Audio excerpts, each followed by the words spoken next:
এবছর গঙ্গাসাগরে প্রথম আখড়া পেলেন কিন্নর সাধু সন্ন্যাসীরা, আর প্রথমবারই সকলের নজর কাটছেন তারা। তাদের মধ্যে বিশেষভাবে নজর কাটছেন তলোয়ার রানী তানিশা।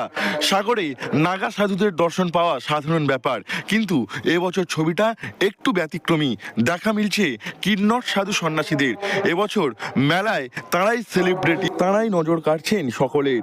गायत्री नंदगिरी अखिल भारतीय किन्नर अखाड़ा जूना अखाड़े के संत है 1008 महामंडलेश्वर गायत्री नंदगिरी माता जी।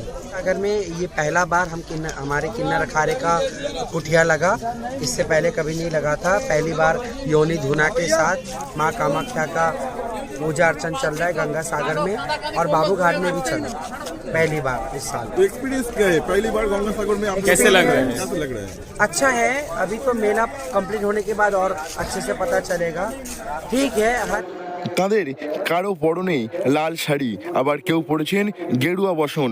সবার গলায় ও হাতে রুদ্রাক্ষের মালা, কপালে বড় লাল টিপ, হাতে ত্রিশূল ও ডমরু। তাদের কাছে আখড়া পাওয়া বড় ব্যাপার। ঘর পেয়ে ভীষণ খুশি এই সাধু সন্ন্যাসিনীরা। এই সাধুদের দেখতে ভিড় জমে যাচ্ছে মন্দির চত্বরে। কিন্নর আখড়ার সদস্য হিসেবে এবছর 15 জনের দল সেখানে এসেছেন। গঙ্গাসাগরে এসেছি আমরা, প্রথমবার আখড়া লাগিয়েছি, আমাদের অনেক ভালো লাগছে।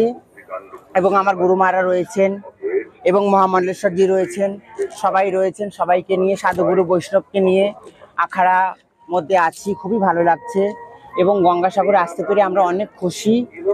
এবং জুনা আখড়া কিন্নর আখড়া আছে আর আগামী দিনে থাকবে। জয় শ্রী মহাকাল, ওম নমো নারায়ণ। ओम नमो नारायण। जय माँ कामाख्या। मैं आसाम से आई हूँ। কিন্নর সাধুদের দলে রয়েছেন 15 জন। তাদের নেতৃত্ব দিচ্ছেন গায়ত্রী নন্দগিরি নামের এক কিন্নর। সারা বছর বিভিন্ন ধর্মস্থানে তারা ঘোরেন, কখনো উজ্জয়িনী কিংবা বারাণসী, তো কখনো আবার প্রয়াগরাজ। এবছর এসেছেন সাগরে। এর আগেও বেশ কয়েকবার গঙ্গাসাগরে এসেছিলেন তারা। মকর সংক্রান্তি স্নানের পর মেলা প্রাঙ্গণ প্রদক্ষিণ করে ফিরে যেতে হয়েছে।